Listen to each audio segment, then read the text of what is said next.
nag mooy coow ci fi ngeen di yëngu yéen ñi ci wàllu musique ak la ko wër dogal bi gouvernement bu jee génnee te ministère intérieur si wàllu ko ne dañuy tere ay yëngu-yëngu ci bërëb yi nga xam ne dafay defee musique ñoom seen dañ cee génnee bataaxal démb boo jagleel njiitu réew mi tuddee que lettre ouverte au président de la République lan nga wax ci biir lettre ba ci dënk. waaw Babacar maa ngi nuyu ñëpp di ziar ñëpp en fait du lettre bu ma bind njiitu réew mi. mais plutôt le gouverneur. gouverneur de Dakar maa ngi jégalu. voilà donc dama nekk d'abord acteur culturel nekk entrepreneur te bokk ci ñi nga xam ne dañu gëm ni réew mi dañu koy diisoo gannaaw loolu nag ba ma bindee bataaxal bi démb wasaare ko ci réseaux sociaux yi moo am retour yu bëri.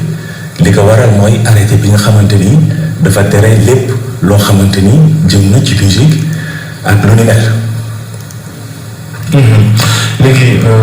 ñu fàttali ni gouverneur dafa aay kon li nga xam ne mooy yëngu-yëngu yi ndax dajaloo yi la ñuy bañ ndax coronavirus gi moo waral seen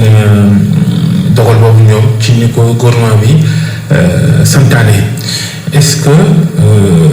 jàpp nga ni feebar bi tollul xëy na foo ñu war a tere yéen ngeen di amal seen yëngu-yëngu normalement. waaw feebar bi lépp loo xam ni mooy matuwaay ci lépp loo xam ni mesure la ñu war koo jël ci feebar bi lu jaadu la parce que ay sénégalais lañu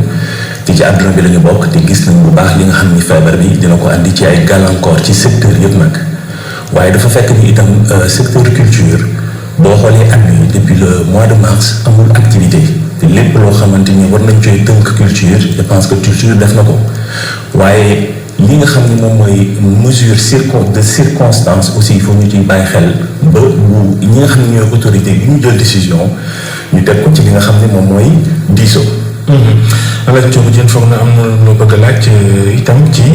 seen taxawaay beeg fi jamono toll. maanaam entre activités yi nga xamante ne xëy na li nga ci xalaat mooy wàllum xaalis yi ak tamit li nga xamante ne mooy wàllu wér-gu-yaram est-ce que wér-gu-yaram wala jiitu lii di xaalis surtout xaalis maanaam activités yi. wér-gu-yaram moo jiitu lépp nit boo koy ñaanoon sax da nga naan ko yàlla nga am wér am xaalis dem mag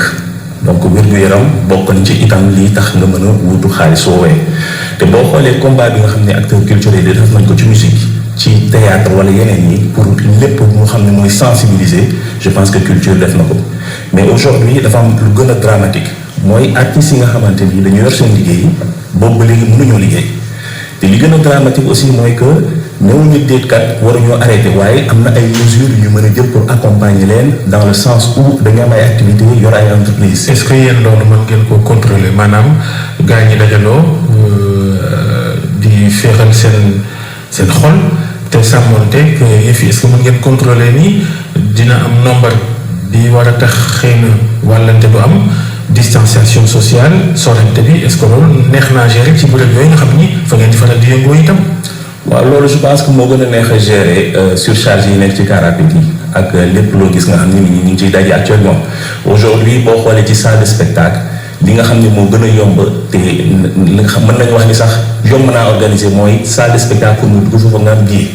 tey bu ñu nee salle de spectacle 500 personnes lay jël bu ñu nee 100 personnes la ñu utiliser loolu neex naa contrôler donc mesure d'accompagnement yi nga xamante ni mën nañ ko jël ci consensus entre acteurs yi ak ñi nga xam ni ñoom ñoo yor kaaraange ci wàllu santé war nañ ci mën a waxtaanee diisoo parce que boo xoolee mois de décembre dafa nekk mois boo xam ne c'est une haute période pour la culture pour la musique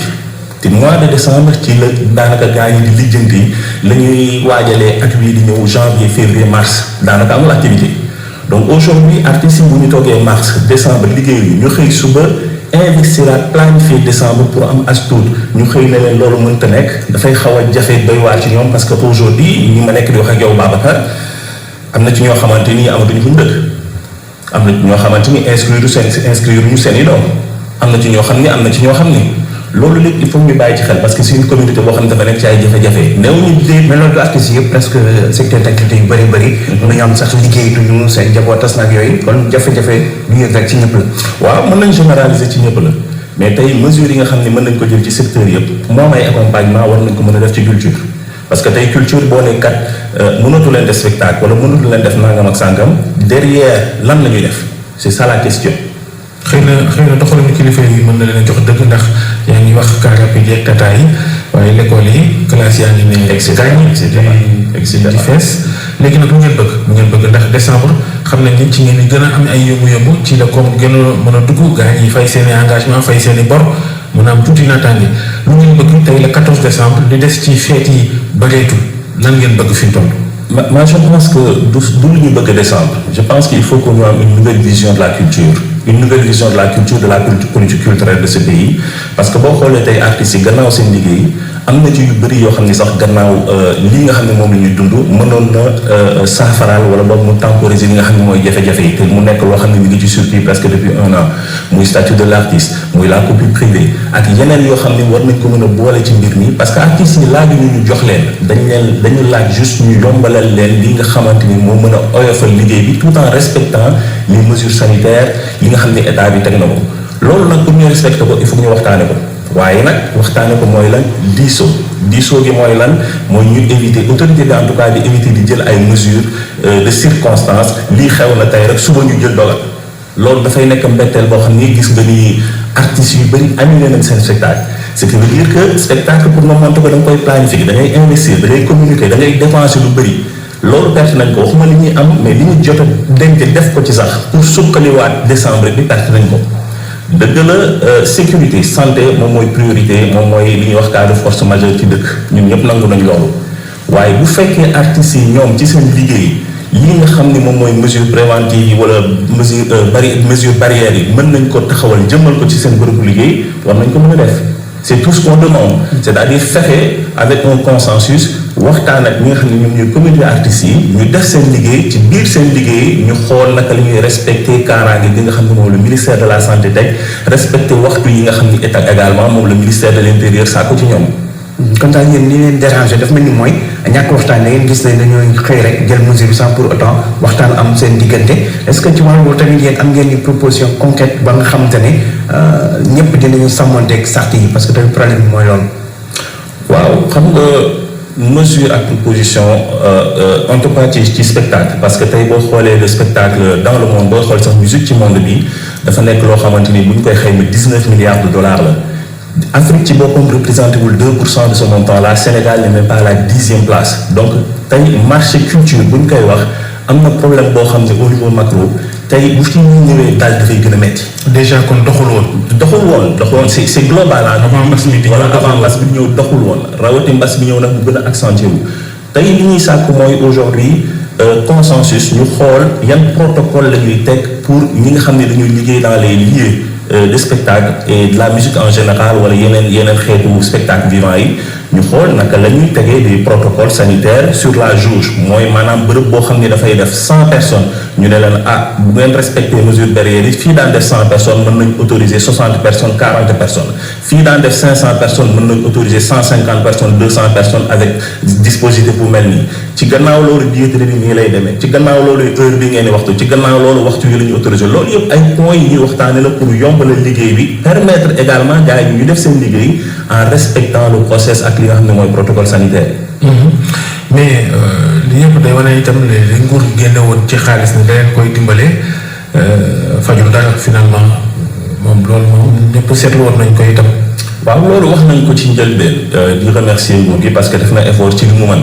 waaye ci li mu mën également réglé wul problème bi parce que un artiste boo ko joxee maximum 126 000 francs ñi ci am na ci ñoo xam ni 10 000 francs 20 000 francs lañ jot pour une période de travail boo xam ni depuis mars ba décembre liggéeyoo daanaka c'est insignifiant donc loolu mooy réalité bi donc rawati ci loolu li ñuy sàkku ci nguuru Sénégal mooy li nga xam ni moom mooy mécanisme yi nga xam ni déjà war na mën a revivifier un peu l'activité des artistique l'activité culturelle ñu taxaw ci mu gaaw parce que dañuy wax actuellement relance économique et la relance économique forcément foog mu jaar ci ay mécanismes yoo xamante ni de manière globale dina mën a dimbali artistes yi du jox leen xaalis moom mooy fexe ba écosystème bi ñuy liggéeyee ñu yokk ci et très rapidement ay mesures d'urgence yoo xam ne ñoom dinañu mën a redémarrer waat l'appareil et l'industrie et l'économie créative dans ce pays bokk na ci le statut de l'artiste bokk na ci la copie privée mooy lan dafa nekk redevance boo xam ni lépp luy appareil multimédia muy dugg ci léegi ci réewu Sénégal. dafa am téléphone yeeg ordinateur yi dafa am lu ñu ci war a jël. loolu ba léegi commencé gul. tàmbaleegul parce que mi ngi ci circuit administratif ba léegi le statut de l'artiste mooy tax artiste bi am une couverture sociale boo xam ne ci cadre liggéeyam léegi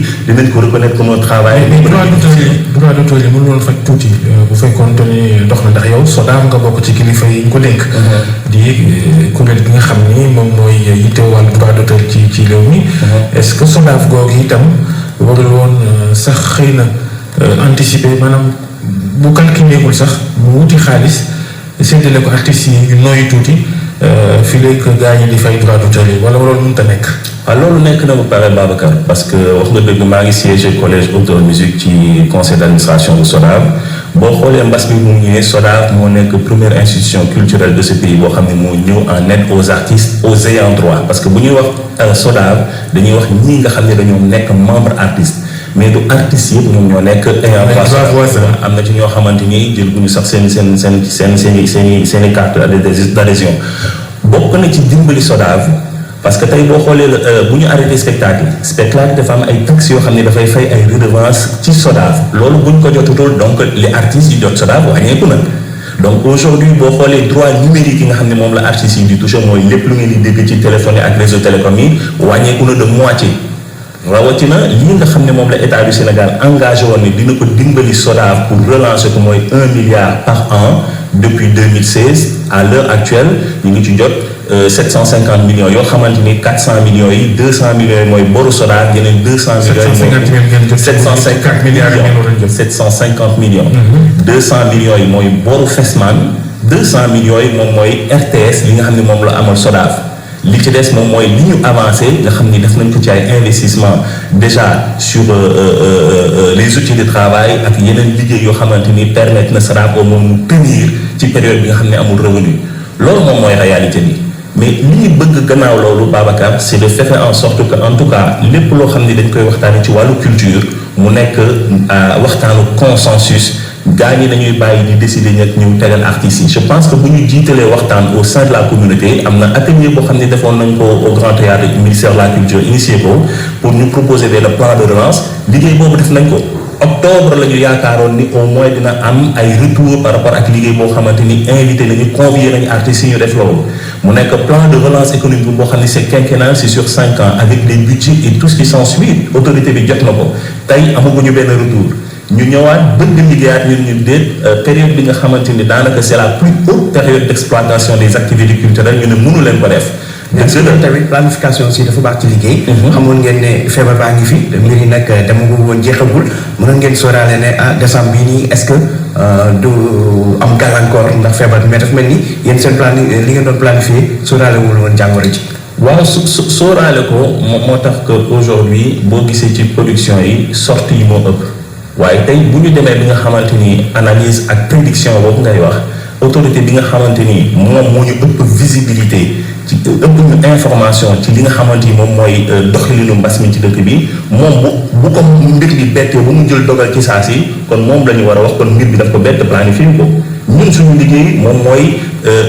xool dëkk bi situation fu mu toll ñu ne mais da ngeen waroon méngoog jamono itam ginnaaw dajaloo waxtaan war ngeen dem ci ay internet dem ci ay YouTube ma yeggali def ay spectacle am ay vues mën a fayee ko ak ñoom seen loolu itam ay pexe la woon. waaw ay pexe la Babacar tey boo nee YouTube boo nee internet yaa ngi wax déjà gratuitement c'est-à-dire tu demandes à la culture de diffuser ses contenus gratuitement. da ngay wuti sponsor YouTube mën na laa fay say vues yu bëri ñoom seen loolu itam ay gars yi waroon ngeen ci anticiper xalaat ci. waaw loolu ñu ngi ciy xalaat Babacar tey boo xoolee la plus grande consommation de contenu sur YouTube c'est le contenu en tout cas artistique loolu mi ngi ci déjà mais aujourd'hui dafa am loo xam ni segment la dafa am loo xamante ni diffusion la YouTube dafa am loo xamante ni spectacle vivant la spectacle mooy li nga xam ni lieu de spectacle yi la. jërëjëf El Hadj Man ci waxtaan bi jëm ci Fara Ndiogou Diène